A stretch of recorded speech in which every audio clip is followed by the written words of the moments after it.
endroit atypique à 5 minutes du centre-ville de Bordeaux. Un lieu à la double personnalité, imposant et poétique entre le fleuve et le béton.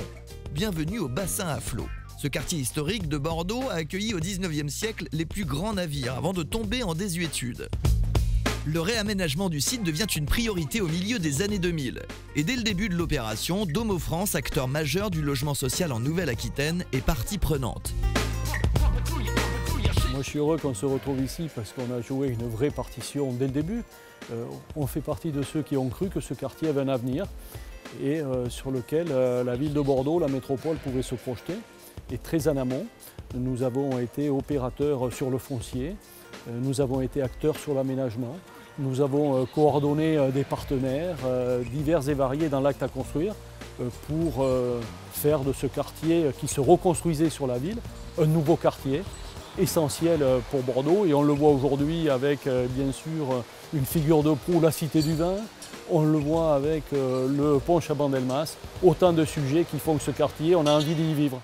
Le quartier s'étend sur 160 hectares. Il accueille un campus, des habitations, des entreprises, des commerces, des lieux pour faire la fête et une offre étoffée de transport collectif. Près de 12 000 habitants devraient poser leurs valises d'ici 2030 et suivre l'exemple de Justine qui vit et étudie au bassin à flot. Je suis arrivée il y a 2 ans à Bordeaux, je suis originaire de Niort à la base. Je ne trouvais pas de logement à Bordeaux puisque je ne suis pas originaire de la région. Et j'ai trouvé un logement tout adapté pour les étudiants et j'en suis ravie. Et du coup, ça fait 2 ans que je suis pleinement heureuse. Et en plus, je suis totalement à côté de mon campus, donc je n'ai pas de frais de route, de voiture, d'essence. Donc finalement, cette offre me convient parfaitement. C'est un nouveau quartier qui vient d'être mis en place, il se démocratise pas mal. Et finalement, il y a plein de choses, autant des restaurants que pour les sorties, que pour même les dimanches, si on a envie de prendre un peu l'air, il y a des parcs. En plus, il y a l'eau à côté, il y a les bassins à flot et la Garonne. Donc finalement, on se sent vraiment super bien. Connaissant pas Bordeaux, je me suis dit que ce serait bien en tant qu'étudiante d'être dans le centre-ville, pouvoir sortir facilement. Et finalement, j'ai trouvé dans ce quartier et au final, vu qu'il se démocratise et que maintenant il y a tout à proximité, je suis très contente d'être atterrie ici. Pour faire vite et bien, la métropole et la ville ont approuvé en 2010 un programme d'aménagement d'ensemble, PAE, qui prévoit notamment le développement d'équipements publics à hauteur de 124 millions d'euros. 1 an plus tard, une grande concertation est lancée avec tous les acteurs du projet. Généralement, pour l'aménagement d'une ZAC, il faut compter 10, 12, 15 ans. Le temps d'urbanisme est un temps long. Il nous a fallu donc trouver d'autres moyens pour aménager ce quartier et l'aménager le plus rapidement possible.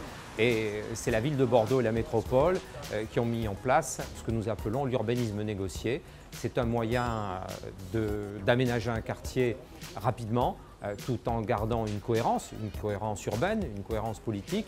Il nous a fallu mettre autour d'une table les différents protagonistes de ces opérations, aussi bien les urbanistes, les architectes, les promoteurs, les riverains, bref, tous ceux qui concourent à l'aménagement d'un quartier. L'intérêt de l'urbanisme négocié, c'est qu'il permet d'aller plus rapidement et il permet d'éviter des temps administratifs trop longs et peut-être qu'il permet aussi une meilleure cohérence en ce qui concerne les aménagements parce que toutes les personnes concernées par l'aménagement du quartier se retrouvent autour d'une table, débattent, discutent, confrontent leurs propositions et cela permet d'une certaine manière non seulement d'aller plus vite mais de réaliser des aménagements qui sont à l'image des volontés politiques de la métropole et des communes. Tout commence en juin 2009 avec le choix de l'équipe de maîtrise d'œuvre chargée d'élaborer un plan guide. Le nouveau projet tient compte du patrimoine maritime du lieu, un univers singulier que les Bordelais apprécient et qu'il faut préserver. J'étais sélectionné après un concours, on a fait un grand plan guide et après on a depuis pratiquement 10 ans tenu tous les projets les uns après les autres pour s'insérer dans ce plan guide, trouver une cohérence dans la diversité. Donc il fallait être à la fois des objets divers et à la fois signer une cohérence. L'idée c'était de faire des bâtiments plutôt en mémoire un peu de l'époque industrielle portuaire, donc on pouvait utiliser le métal, faire des toitures shed, ne pas enterrer les parkings, avoir des parkings intégrés au bâtiment, c'est-à-dire rez-de-chaussée mais qu'on ne voit pas. Et puis des îlots qui associent pas mal d'espaces verts en cœur d'îlot. L'exemple le plus exemplaire, c'est l'îlot Blanqui, 55 000 m², où nous avons expérimenté à la fois de la production en photovoltaïque pour une autoconsommation, une centrale biomasse, et des circulations douces. Donc cet îlot Blanqui est l'exemple type de ce qu'on devra faire dans l'avenir. Alors ici, dans cet îlot particulièrement, c'est un jardin suspendu, mais en plus couvert. Et on a l'idée, sur ces 140 mètres de longueur, au-dessus du parking qui est au rez-de-chaussée, en dessous de nous, là on est au premier étage, de créer un jardin. Et on se dit, le mieux c'est qu'il soit couvert et qu'il serve d'espace interclimatique, c'est-à-dire qu'il n'est pas traité en ventilation mécanique ou en chauffage, il est traité en ventilation naturelle. C'est-à-dire que l'été, il fait plus frais ici que dehors, et l'hiver, il fait un peu plus chaud que dehors. C'est habité, c'est éclairé, la nuit c'est extraordinaire, il y a des capteurs photovoltaïques qui produisent de l'énergie sur le toit. C'est très visité, ça a été publié, ces bâtiments ont eu des prix. Il y a eu un prix international récemment attribué à ces bâtiments.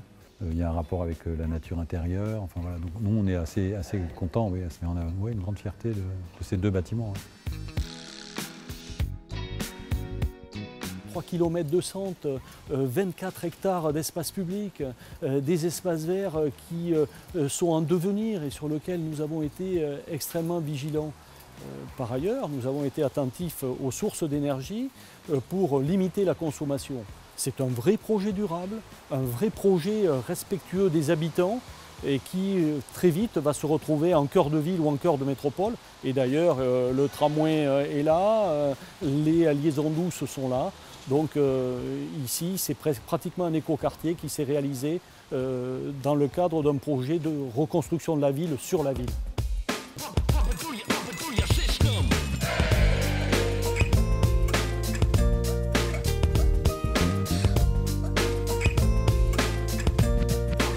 Je voulais absolument être au bassin à flot. Du coup, j'ai trouvé le local. Il y a de ça 2 ans et demi. Et puis, c'est quand même relativement dynamique entre les gens qui vivent ici, les gens qui y travaillent. Tout ça fait qu'il y a beaucoup de monde qui ont besoin de se faire coiffer. Donc, ça tombe très bien pour nous. En commerce de proximité, sorti de nous, la boulangerie, il n'y a pas encore assez. Et les habitants attendent ça impatiemment. Nous aussi, voilà, le monde attire le monde, donc forcément. Enfin, moi qui vis également ici, en plus d'y travailler, oui, c'est devenu un vrai quartier. Et ça va l'être encore plus.